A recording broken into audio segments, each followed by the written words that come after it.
Hello everybody, this is Abraham with North Shore Computer Services, and today I'd like to draw your attention to the magnetic power connector that Apple uses on all of their laptops.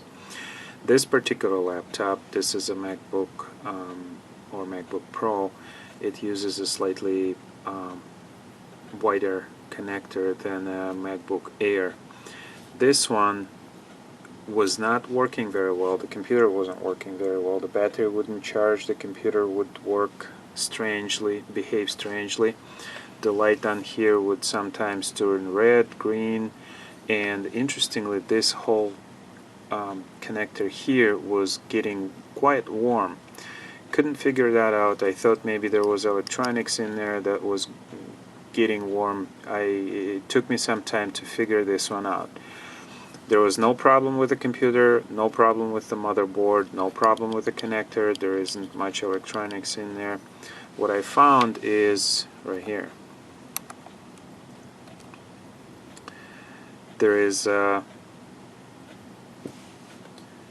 staple jammed in there. Interestingly enough, this connector's same size as the staple. And if the staple is metal and there's a magnet, and if you have a staple somewhere on a table laying around, this will pick it up. This will align it perfectly. Then what happens is the connectors on the inside, if you look closely, this connector here or this side is a little melted. This was making bad connection and actually arcing. I cleaned it up by now, and it was arcing with the connector from the power supply. That's why it was getting warm.